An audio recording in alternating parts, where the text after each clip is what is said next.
بسم الله الرحمن الرحيم. الحمد لله والصلاة على رسول الله صلى الله عليه وسلم وبعد. الحديث 11 عن أبي محمد الحسن بن علي بن أبي طالب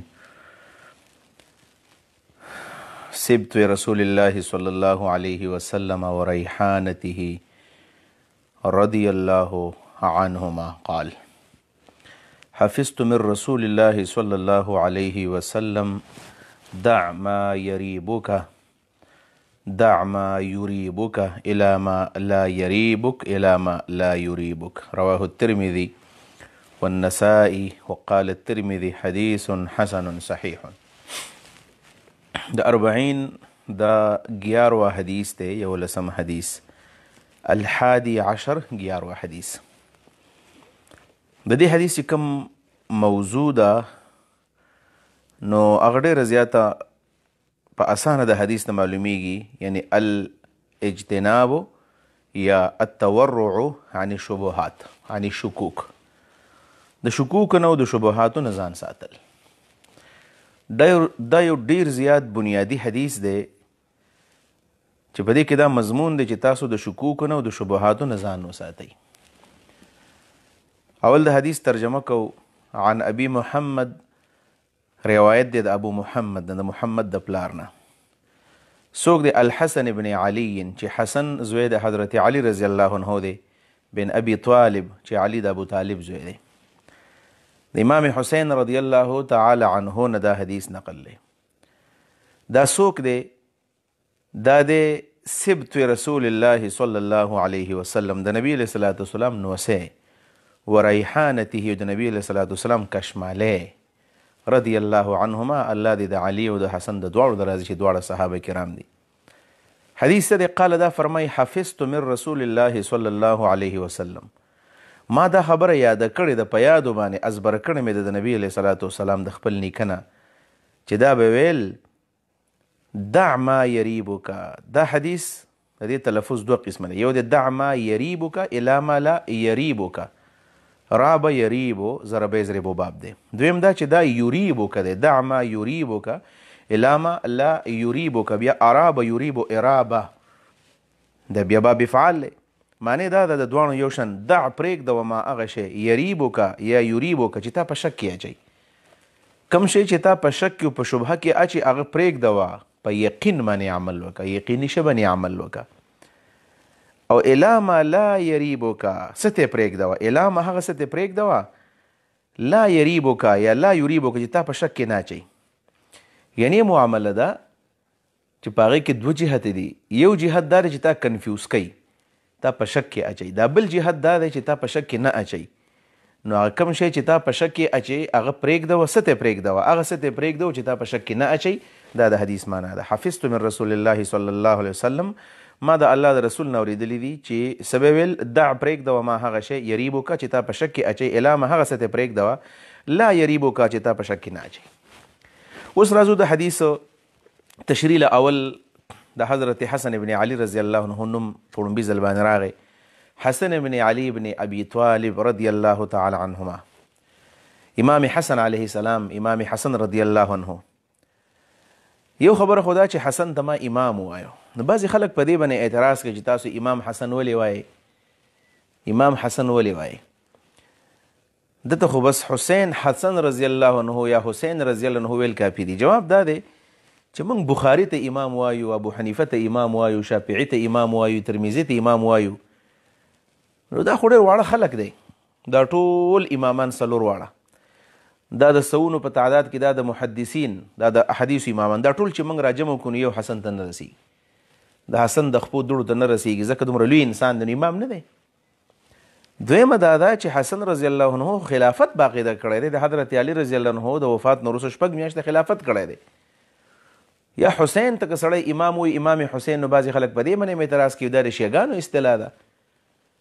یو سړی شیعه نه دی نو ته په زور ولې په هغه باندې الزام لګوي چې دا د شیعګانو اصطلاح ده؟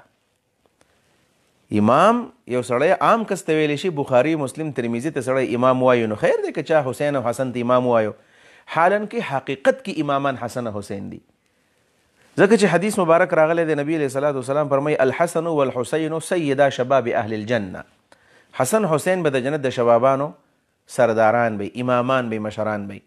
نو په جنت کې خو بوډاګان نشته، ټول ځوانان دي. نو مطلب دا د جنت د نارینه و مشران حسن حسین دي، او کوم چې زنانه دي نو فاطمه سیدة نساء اهل الجنه، فاطمه د جنت د ښځو سرداره ده. نو دا خو دغه خاندان د اهل بیتو کې دي. او په هغه اهل بیت ردائي، اهل بیت دوه قسمه دي. یو اهل بیت ردائي معنا کوم چې د نبی علیه السلام سره په صادر کې رابن شي. حدیث کې راځي نبی علیه الصلاة والسلام چې سورة الاحزاب را نازل شو نو صادر کې حضرت علی، حسن، حسین او فاطمه دا بند کړل په خپله. اللهم هؤلاء اهل بیت، الله دا زما اهل بیت دی. اللهم هؤلاء اهل بیت، زما اهل بیت دی. فطهرهم تطهیر، الله ته پاک. نو دا اهل بیت چې کوم اهل بیتو، دا اهل بیت چې کوم د رسول الله صلی الله علیه وسلم سره په صادر کې بندو. نو شیعاګان بدبخته خو دغه 5 تن پاک وته وایي، کم پنجه چې لګولي چې بس نبی علیه السلام دی او علي دی او فاطمه او حسن او حسین نور نه حسابوي. نو موږ هغې اصطلاح ته غلطه وایو چې نه دا نه دی یوازې دا 15 صرف په صادر کې خصوصي دي، فضیلت لږ زیات دی. نور د نبی علیه السلام بیبیانې اصل کې اهل بیت کې دي. ځکه قرآن کریم کې ومن یقنت او یا نساء النبي دا بحث شروع دی د زنانو د رسول الله د بیبیانو، او هغوی ته خطاب دی وقرن فی بیوتکن ولا تبرجن ومن یقنت منکن او یا نساء النبي، او هغوی ته وایي چې اهل البیت ویطهرکم تطهیرا. لومبی مصداق خو د اهل بیت نبی علیه السلام بیبیانې دي، د رسول الله بیبیانې، د رسول الله خاندان، د رسول الله صلی الله علیه وسلم چې کوم خاندان دی، یعنی عترة النبی صلی الله علیه وسلم. نبی علیه السلام اهل بیت کې عترة النبی اولاد د رسول الله مبارک صلی الله علیه وسلم، درې زامن، څلور لوریانې، بنات اربعه. شیعګان نه مني، صرف فاطمه مني. بنات اربعه د حدیثونه ثابت دي، زینب مشره ده، رقیه ورپسې ده، ام کلثوم ورپسې ده، او فاطمه الزهرا رضی الله تعالی عنهن. دا د رسول الله عترت دی. درې د نبی علیه السلام بچي دي، قاسم زمونږ ورور، عبدالله چې هغه مشهور په طیب او په طاهر دی، ملقب به طیب و طاهر، او دریم نمبر ابراهیم. دا او بچي د نبی علیه السلام دا اهل بیتو کې دي. بلکې څلورم نمبر نبی علیه الصلاة والسلام فرمایي چې کل تقی و نقی فهو آل بیت، هغه علي، هر پرهیزګار زما آل دی. په دې بنیاد باندې حضرت حسن رضی الله عنه دا د نبی علیه الصلاة والسلام په اهل بیتو کې دی. دې ځای کې راځي سبت رسول الله صلی الله علیه وسلم. حسن څوک دی؟ سبت رسول الله، نوسی د نبی علیه السلام. عربی کې یو دوه نوسی دي زمونږ، یو ابن البنت یو ابن الابن دی. ابن البنت د لور زوی، هغې ته په عربی کې ویل کېږي سبت. یو ابن الابن د زوی زوی، هغې ته ویل کېږي حفید، حفدتن نوسی چې راځي حفید. او دا حفید نه دی د نبی علیه السلام، حفدنه او د نبی علیه الصلاة والسلام سو د نبی علیه السلام اسباتو، اسبات. قرآن کې هم اسبات لفظ راغلی دی. د نبی علیه السلام زامن دومره نه غټ شوي چې نبی علیه السلام د واده کړی و، نبی علیه السلام د واده کړی و، بیا د هغوی بچي شوي. حضرت حسن ته نبی علیه السلام سید ویلی دی، سید سردار. بخاری کې حدیث ته کتاب الصلح باب قول نبی الحسن ابن علی رضی الله تعالی عنه دا باب دی. په هغې کې دا حدیث د نبی علیه السلام دی، ان ابني هذا سید، زما دا زوی سید دی. سید نبی علیه الصلاة والسلام ته سید ویلی دی. وسيصلح الله به بين فئتين من المسلمين، الله رب العالمین به د په وجه د مسلمانانو د دوه ډلو په منځ کې صلح کوي. حسن ابن علی رضی الله عنه دا کمې دوه ډلې وي؟ دا رسول الله مبارک صلی الله علیه وسلم پیشنګویي وه. او کله چې د حضرت علی د وفات نه وروستو خلافت میلاو شو حضرت حسن رضی الله عنه ته، او بیا د معاویه رضی الله عنه سره کله تنازع راغله، نو دی مبارک صحابي د نبی علیه السلام لختې جګر ایسته حکومت پرېښود 6 میاشتې پس، او حضرت معاویه صاحب ته حواله کړو. څوک به داسې وکړي؟ نن ټول دنیا راوتلې د پاکستان کې خلک د وزیر اعظم خلاف خپله کرسۍ پرېږدي نه پرېږدي. د هغې نه وړاندې خلک راوتل د بل حکومت خلاف، چا پرېښودله نه پرېښودله. ورکوټ پاکستان گی دی. او حسن رضی الله تعالی عنه چې د هغه خلافت څومره لوی خلافت و، تقریبا 30-40 لاک مربع میل ته رسېدلی و، مربع میل ته رسېدلی و. او په هغې د رسول الله صلی الله علیه وسلم د نوسي خلافت و، او نبی علیه الصلاة والسلام دته پرېښودو، رسول الله مبارک صلی الله علیه وسلم دته پرېښودو نوسي. او حضرت معاویه صاحب بیا خلیفه وګرځېدو. نو الله رب العالمین به د ده په وجه باندې د مسلمانانو د دوه ډلو په منځ کې څه وکړي؟ صلح به راولي. صلح نو الله راوستله. دقه دی صفت د نبی علیه الصلاة والسلام، د رسول الله صلی الله علیه وسلم نوسی. ریحانته، ریحانه ویل کېږي کشمالي ته. ریحانه څه ته ویل کېږي؟ تازه ګل ته ویل کېږي، تازه مزیدار ګل، ښایسته چې ښایسته بوی د هغې کشمالی ورته موږ وایو. او نبی کریم صلی الله علیه وسلم د ده په باره کې ویلي دي، بلکې د ده د ورور په باره کې ویلي دي چې الحسن والحسین هما ریحانتایا فی الجنه. حسن حسین په جنت کې زما صحیح کشمالی وي، زما ګلونه دي، ګلونه دا ګلونه دي دواړه. لہذا حسن حسین ته څوک تکلیف رسوي، دا د نبی علیه الصلاۃ والسلام ګلونو څه رسوي، تکلیف رسوي. حسن حسین رضی الله تعالی عنهما زمونږ د سر ګلونه دي، زمونږ د زړه ګلونه دي.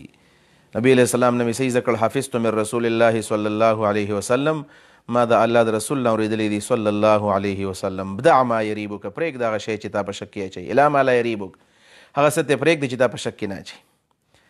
دا په شک کې سړی څه اچوي؟ دوه خبرې کوو. اول خبر دا کوو چې شک باندې آیا مسله ثابتېږي که نه. دویم نمبر دا چې دا شک په څه کې راځي چې موږ به پرېږدو. اولنۍ خبره خو دا ده چې د شک په باره کې خو قرآن مجید کې راغلی دي چې ان الظن لا یغني من الحق شیئا. ظن د حق په مقابله کې هیڅ شی نشي ثابتولی. په دې وجه باندې دا یو فقهي مسله ده چې کله چې یو سړی په مونځ کې خطا شي، یاره ما 3 رکعاته وکړل که ما 4 رکعاته وکړل، کنفیوز دی، شک کې دا پروت دی. نو مسله دا ده چې په کوم باندې د ده یقیني په هغه دې عمل وکړي، د ده چې په څه باندې یقیني په هغې دې عمل وکړي. عمل یعنې که دا و چې زما 3 رکعاته شوي دي نو په هغې دې یقین وکړي، که دا و چې زما 4 شوي دي په هغې دې یقین وکړي. بالفرض که د ګمان علی السویه دی، یو شانتې دی، 50% دې ته دی چې زما 3 رکعاته شوي دي، 50% دې ته دی چې زما 4 رکعاته شوي دي، نو بیا مسله د بنا بر عقل به وکړي چې کم دی په هغې به عمل وکړي، په اخر کې به سجده صحیح وکړي. ولې؟ ځکه په دې چارو کې تین یقیني دي. دا یې معنا ده. په دې وجه باندې الاشباح والنظائر او دارنګې نورو کتابونو چې کوم قواعد فقهیه لیکلي زموږ سره دلته کې دی د لاس ته پروت دی ګس طرف ته القواعد الفقهیه په نوم باندې، چې په هغې کې دا قاعده ذکر شوې ده، او هغه قاعده دا ده چې الیقین لا یزول بالشک. یقین په شک باندې نه زایل کیږي، یقین په شک باندې ختمیږي نه. یقین دی، شک هغې ته څه نشي ویلی. الیقین لا یعتریه شک، یقین ته شک نشي راتللی. دا قواعد د هغې نه جوړ شوي دي. او د حدیث موضوع موږ ویله التورع عن الشکوک وشبهات، د شکوک شبهاتو نه ځان ساتل. یو خبره خو دا ده چې کله یقین حاصل شي نو شک په دې کې څه نشي کولی. یقیني طور باندې ستا ته وایي چې ما اودس کړی دی، یقین دی حاصل دی یقین، نو که بیا د هغې نه پس شیطان محنت کوي او شکوک اچوي نو هغه په ځای باندې پرېږدوه. په دې وجه باندې احادیثو کې راغلي دي چې 2 قسمه شیطانان دي، 2 قسمه. دا ډېر ضروري خبره ده چې یاد شي، موږ به ډېرې مسلې په دې باندې حل شي. یو دا دی چې نبی علیه صلات وسلام فرمایي د مون ځان له یو شیطان دی او د اودس ځان له یو شیطان دی. د مون شیطان کم یو دی؟ د مون د شیطان نوم د خنزوب، د به خلکو مونځ ګډوډوي. او د اودس د شیطان نوم دی ولهان، دا اودس په خلکو باندې خطا کوي، را خطا کوي، کنفیوز کوي. د دې دواړو شیطانانو په باره کې نبی علیه السلام هم دا وایي چې بس کله دې ته خطا کولی ورته وایي شیطان خپل کار کوو، زما هم دا عمل دی. ته مونځ کوې، ته یې ما 3 رکعاته کړي دي، ښه دي، یقین حاصل دی، او شیطان یې 4 دي. شیطان ته یې زه خپل کار کوه، امضی په دې مونځ کې ځه، او شیطان له لیفټ ډوبه ورکوه. د دې سره سره دغه شانې په اودس کې شیطان ته کنفیوز کولی، نو ورته وایي شیطان خپل کار کوه او ته خپل عمل جاري ساته، مونځ کوه او اودس کوه. دا یې معنا ده. اوس راځو چې نبی علیہ السلام فرمایي دع ما یریبک الی ما لا یریبک. دا شکوک په څه کې راځي؟ نو که دا د عباداتو سره تعلق دی، او که د دې تعلق د معاملاتو سره دی، که د دې تعلق د نکاح سره دی، د دې تعلق د رضاعت سره دی، د دې تعلق چې د څه سره هم دی، نو د هغې په باره کې د نبي کریم صلی الله علیه وسلم دا تعلیمات دي چې دع ما یریبک الی ما لا یریبک. په عباداتو کې څه شک راځي؟ عباداتو کې هم دقه شک دی موږ بیان کو. په مونځ کې شیطان ته خطا کوي، پرېږدوه. اودس کې تا خطا کوي، پرېږدوه. یا کله کله دا شیطان په انسان دا محنت شروع کړي، ته په مونځ باندې به ولاړې، تا به ښه ټیک ټاک اودس کړی، ستا به مټې لمدي، مټې د لمدي دي، یا دې مټې راښکلي، دا زما لاس دی، دا ښه په دې برابر دی، ښې لاس دې ښکاله کړو، ګس لاس دې ښکاره کړو برابر، او مټې رانغښتې دي، یا په دې اوبه پرتې دي، او ته په مونځ باندې ودرېدلې، او په دې دوران کې شیطان راغی او تا ته وایي چې یاره تا خو اودس نه دی کړی، شک دله راغی. نو چې کله دا قسمه خبر راغله، نو ته شیطان ته وایې خپل کار کوه. ما ته نبي علیه صلات وسلام فرمایي چې دع ما یریبک، زما یقین حاصل دی که نه، مټې مې لمدې دي، بس دا زما یقین دی که نه. دا معنا ده.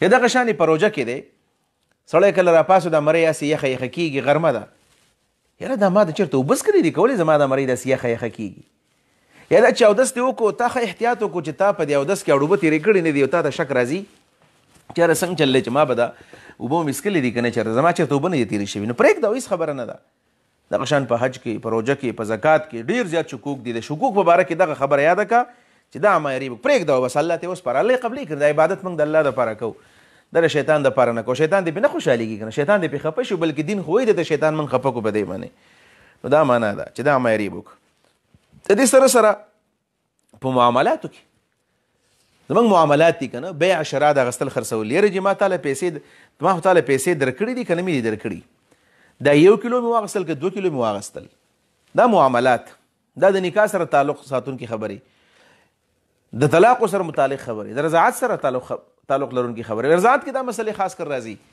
یاره چې دې ښځې دې ماشوم له ما پی ورکړي وو په وخت کې خو زما پی نه و زموږ د دا مسلې خبره ډېر تپوسي یاره چې نیا و تقریبا د هغې عمر 15 یا کاله یو ماشوم له پی ورکول او د هغې په سینه کې پی نه و په هغه وخت کې یقیني طور باندې ظاهر خبر د 15 یا کالو زنانه په سینه کې پی د کم ځای نه خو دې پې خوله ښودلې وه ماشوم جړل او دې نیا وله پی ورکول چې دا بچی به دا به زه دې بچی که نه وي ظاهره خبر ده چې دی بچی نه دی یوازې په سینه ښودو باندې څوک د چا په سینه د خولې ښودو په وجه باندې د چا بچی نه جوړېږي هغه لهذا دا بچی دی بچی نه دی په نه دي نبي علیه الصلاة والسلام فرمایي یو خو دا چې لا رضاع بعد الحولین د 2 کال نه پس رضاعت نشته دویم نمبر دا چې الا ما فتقل معاء چې رضاعت به هغه ثابتي چې دا کله کلمې وشلې دا پی په دې کلمو کې ښکته لاړ شي نو البته دا بچی دا ولې په شک باندې ته وایې چې خامخا به داسې وشي په شک باندې البته یو احتیاط دی یو شک دی بلې کې فرق دی یو شک دی بل احتیاط دی نو احتیاط ځان له یو شی دی احتیاط د دین ځان له مستقل یو باب دی چې په عباداتو کې موږ احتیاط کوو احتیاط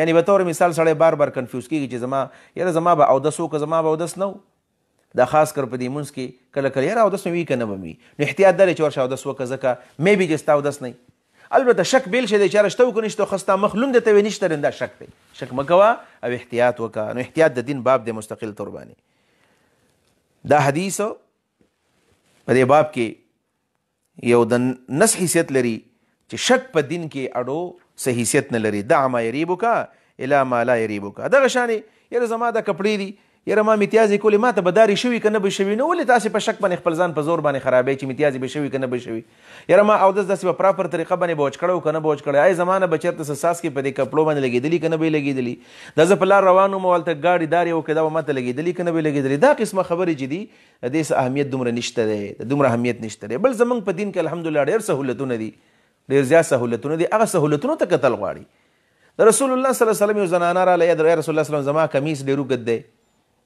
زما د کمیس دا لمنې اوږدې اوږدې دي کله کله زه په یو مکان قذر کې ابو داود حدیث دی کتاب الطهارت کې په ګندزې کې کله کله زما امشي فی المکان القذر زه په ګندزې کې کله کله زما د لمنې په هغه ځمکه باندې ولګي په هغې باندې ګډې بیزي وخان تلي امتیازې کړي نبي علیه صلات وسلام ورته وایي ولې داسې نه ده چې کله په یو ځمکه په څښا ځمکه لاړه شي د هغې نه پس بیا ته په پاکه ځمکه باندې ځې نو دا کمیس ته په پاکه ځمکه باندې ولګوي او وایي هغه ځمکه هغه ستا کمیس یې پاک کړو که نه ګوره دومره ښکلې اسانې خبرې دي دې سره سره یو بله مسله نن سبا ډېر زیات زموږ ملګري په دې کې ډېر کنفیوز کېږي دا ده چې ښه اودس کې نبي علیه السلام راغلی دی چې من استجمر فلیوتر 3 ځل اودس وچولی 1 ځل 2 ځل 3 ځل 1 کاڼې 2 کاڼې 3 کاڼې یو ټال پیپر دویم دریم 1 ځل اوبه 2 ځل اوبه دریم ځل بس اودس وشو اوس د هغې نه وروسته هم ستا شک دی چې یاره ما خو اودس 3 ځل وچ کړو د هغې نه پس یاره کیدای شي زما نه چېرته څه څاڅکي په دې کپړو پرېوتي نو دا پرېږده دا معاف دي بس شریعت موږ د دې خبرې تابع کړي یو چې موږ به 3 ځله اودس وچکو اخوی نه یو د دې موږ مکلف کړي د هغې علاج نبي علیه السلام ښودلی دی چې کله سړی استنجا وکړي نو بیا د اوبه راوالي په دې خپل پرتوک باندې داسې د یو چړکاو وکړي نو په دې طریقه باندې به هغه ګندګي مندګي که د داسې مظنونه نو په ګمان کې راغلی هغه هم ختمه شوله علاج یې موږ ته ښودلی دی حتی چې نبي علیه الصلاة والسلام د خوب په باره کې وي سړی د شپې خوب وویني او سهار چې راپاڅېږي دا خوب یې داسې دی چې زما دا خوب دی او دا څنګه خوب دی او دا خطرناک دی نبی علیه الصلاة والسلام فرمایي اعوذ بالله دی وایي ګس طرف یې 3 ځل لاړې توکي خبره ختمه شوله دا د حدیث مقصد دی نو دع ما یریبک الی ما لا یریبک لهذا وسوسې چې دي دا ډېر خطرناک شی دی او د وسوسو په باره کې او دارنګه شکوکو باره کې بیا کتاب مشکات کتاب الایمان کې باب الوسوسه ځان له مستقل باب دی نو دعاګانې هم سړی کوي من الجنة والناس الذي يوسوس في صدور الناس من الجنة والناس قل اعوذ برب الناس الته من شر الوسواس الخناس وسواس شیطان لګیا دی وسوسې اچوي د وسوسو په باره کې کله چې تا ته وسوسه راځي د ایمان په باره کې هم تاسو کنفیوز کوي شیطان وایه آمنتو بالقدر ما په تقدیر ایمان دی که ته ما دوکه کوې نه دوکه کېږم. دا نبی علیه الصلاة والسلام طریقې ښودلې آمنتو بالقدر آمنتو بالله دا دعاګانې کوه دې نه به ته بچ کېږي. او کله چې سړی د شک بیماری والي شک بیماری نو د هغې یو خبره په حدیثو کې دام راغلی دی چې نبی علیه الصلاة والسلام فرمایي چې تاسو په بیت الخلا کې او په واشروم کې تاسو اودس مه جوړوئ. په کم واشروم کې سړی متیازې کوي واړه بول کوي ډک بول کوي واړه بول کوي نو په هغه کې سړی د اودس بیا نه جوړوي. د هغې وجه دا ده چې نبی علیه الصلاة والسلام په ان عامة الوسواس منه د دې نه وسوسې جوړېږي. بیا دا شیطان د وسوسو عادت کېږي. تاسو یقین وکړئ کله چې سړی داسې په واشروم کې اودس کولو ځان عادت کړي یار دا خو بېسن دی دلته خو داري نه دي شوي ولې نه دي شوي څه پته لګي دې حالاتو نو هغه په دې وجه کله کله بیا د دې څیزونو شکار شي. لهذا په واشروم کې د اودس نه ځان ساتل. لهذا بېسن دی سړی د واشروم نه بار په دا ډرس ورته وایي که څه شی ورته وایي یا بات ورته وایي په دغه ځای کې دی بس دا ځان له بار بېسن جوړ کړي په هغې دی اودس کوي. په دې کې به دا خیري دا به د وسوسو نه بچ کړي. نن سبا ټول خلک د وسوسو بیماران دي ګناهونه هم زیات شو الله یې زموږ ګناهونه معاف کړي. نو دا معنا شوله دا ما یریبک الی ما لا یریبک. دې حدیث په باره کې امام ترمذي او نسائی د حدیث نقل کړی. ترمذي وایي هذا حدیث حسن صحیح دا حدیث حسن صحیح دی. نو دا خو علمي یو مسله ده کم طلبا دي هغوی دپاره به دا مسله بیان کړم. حسن او صحیح حسن ځان له د حدیث قسم دی او صحیح ځان له د حدیث قسم دی بلکې د صحیح حدیث څلور قسمونه دي. 4 kinds of حدیث. صحیح حدیث څلور اقسام دي. صحیح لذاته صحیح لغیره حسن لذاته حسن لغیره. حدیث مقبول په 4 قسمه دی. نو په صحیح لذاته کې اصل کې 15 شرطونه دي صحیح لذاته کې او حسن لذاته هغې ته وایي چې هغه د ضبط شرط کم شي نو بیا 4 پاتې کېږي. صحیح حدیث ته وایي 1 شرط ده چې کون الحدیث متصلا کون سند متصلا سند متصلی. 2 نمبر دا چې راوي به عادلی. 3 نمبر دا چې راوي به ضوابطي حافظ جینیس به خبر به ته نه ریږي. 4 نمبر دا دی صحیح لذاته دې ته ویل کېږي چې حدیث به شاذ نه وي. 5 نمبر دا چې حدیث په معلول نه بلې کې به علت نه. دا 15 شرطونه چې په حدیث کې راغلل هغې ته صحیح لذاته د ټاپ حدیث دی په دې کې شک نشته. محتب بالقرائن هم ورته ویل کېږي. دا بالکل شو چې د دې دا قطعي دی دا اوس قطعي شو. او 2 نمبر حسن لذاته چې فإن خف الضبط ابن حجر لیکلي شرح نخبه کې ضبط چې کم ختم شو د ضبط راوي عادل هم دی او شاذ هم نه دی حدیثو علت هم پکې نشته دی حدیث متصل هم دی خو ضبط شرط پکې نشته دی یعنی هغه کوم مضبوط ضبط چې ورته وایي د ضبط او د ضبط شرط پکې نشته دې ته حسن وایي. مطلب دا چې د حسن خو د حدیث نه لاندې شو د صحیح نه. نو څنګه ورته امام ترمذي وایي دا حسن هم دی صحیح هم دی. یو حدیث خو حسن صحیح نشي کېدی. یو حدیث بیا حسن دی چې علما وایي مطلب دا چې د دې حدیث 2 طرق دي 2 سندونه دي. په یو سند باندې دا حسن دی او په یو سند باندې دا سره دا صحیح دی. نو ټیک ده په یو سند باندې حسن دی او په بل سند باندې صحیح دی. یو طریق باندې حسن راغلی دی او یو طریق باندې صحیح راغلی دی. یعنی بعضې راویانو چې د حدیث نقل کړی دی نو په کې ضبط شته نو هغه صحیح لذاته شو. او دا حدیث یو د بل شاګرد د خپل استاد نقل کړی دی نو هغه راوي چې دی هغه ضابط نه دی او دا بیا حسن شو. نو صحیح دی په یو سند باندې او حسن دی په بل سند باندې. دا جواب هم دی. بعضې علما دا جواب کوي چې نه حسن صحیح دا معنا ده چې بعضې علماو ته حسن وایي او بعضې علماو ته څه وایي. دا جواب هم دی. دا جواب لږ کمزوری په دې دی چې بیا خو حدیث کې شک پیدا شو. صحیح خبر هم دا ده چې حسن او صحیح دا معنا ده حسن او صحیح دا معنا ده چې یو سند باندې دا حسن دی په بل سند باندې دا صحیح دی. په دې وجه علما یو فرق کړی دی. بالفرض که دا حدیث په یو سند باندې راغلی په یو سند باندې راغلی چا ورته حسن صحیح وایو نو دا د صحیح نه لاندې شو. بیا یعنی دا حدیث په یو سند باندې راغلی دی نو یو طرف ته حدیث حسن صحیح دی بل طرف ته صحیح دی نو بیا په صحیح به د پاسه یو حسن صحیح په لاندې دی. بالفرض که دا حدیث په 2 سندونو نقل شوی حسن صحیح حدیث په 2 سندونو نقل شوی دی نو بیا به حسن صحیح حدیث د صحیح حدیث نه اوچتي ځکه صحیح الته صرف په یو سند راغلی په 2 سندونو باندې راغی. دا ځان له علمي مسله وه. دې حدیث فواید دا دي چې زموږ اسلامي کم دین دی دین اسلام دی نو په دې کې شک نشته. په شک مسلې نه ثابتېږي او یقین غواړي مضبوط نص غواړي قطعي دلیل غواړي قرآن حدیث خوبونو مبونو باندې کراماتو مراماتو باندې. دا په دې منځ کې خبره یاده شو نن ما یو ویډیو ما ته چا راولېږله په هغې کې یو کس لګیا دی چاره د پیرانو سره داسې کراماتو سره چې څوک یاد کړی چاره ویل یو وابي دی اهل حدیث ته دا نوم ویلی دی چې هغه ویل چې هره پلاني ځای کې دا کم پیر دی او خلک ولې ځي او دا چې کرامات دي او فلان دي زه دا ډومن هم نه او هغه پیر به داسې کار کوو چې خلکو له یې بچي ورکول. نو وایي دا یو پیر تلی او ورته ویل چې مړه ته څه شي پیرې ته خلکو له بچي ورکې که ته دومره نرې ماله بچی راکړه ځه زما دې بچی وشي وایي هغه ورته وایي چې دا خبره 3 ځل وکړه وایي چې 3 ځل یې وکړله نو وایي هغه ورته وایي چې ځه غم مه کوه زه اوس په دې پته ولګي ستا به مزوي به دې کېږي سړي ته ویل ستا به زوی کېږي ولې هغه چې لاړ څو ورځې پسه خېټه وپړسېدله او درد مرد پکې شروع شو دی څه محسوسول چې څه پکې تاویږي را تاویږي وایي ډاکټر له لاړو وایي ډاکټر ورته وویلو ډاکټرو چې لکه څه چل یې کړی دی دا خو مسله ده تا ته دا څه چل یې کړی تا ته خو مسله جوړه شوله هغه مسله دا ده چې ستا په خېټه کې خو مطلب بچی دی یو قسم ته خو دغه شولې ده پریګننټ شوی ویل چې دا نسي چله کړی دی چې دغه شان پیر لیدلی وم او پیر پسې مې خبرې کړې وې نو دا مسله راته جوړه شه سیده پسې لاړو وایي چې چې پیر صاحب ستا نه معافي غواړم او آینده لپاره به داسې نه کوم ویل هغه په لاس راښکله واپس یې هغه بچی ختم شو نو داسې بکواسیات دي ګډې وړې دي پیران صاحب هغه خدای دې پوه کړي هغه ویل که څوک دا نه مني را دي چې زما پیر له زه هغسې میلاوم او که دا مې ثابت نه کړه زه به د خپله ګیره وخورم نو دا د وسوسو شکار دی اصل کې دا وسوسې ورته لګېدلې دي وسوسو نه دین جوړ کړی دی نو په خوبونو باندې په کرامتونو باندې په استدراج باندې په جادو باندې په دې دین نه ثابتېږي دین زموږ یو صحیح دین دی اتیتکم بالحنیفیة سمحة البیضاء لیلها کنهارها نبي علیه السلام وایي صفا سوچ دین مې راوړی دی الله دې موږ په دین باندې پوه کړي واخر دعوانا الحمد لله رب العالمین جزاکم الله خیر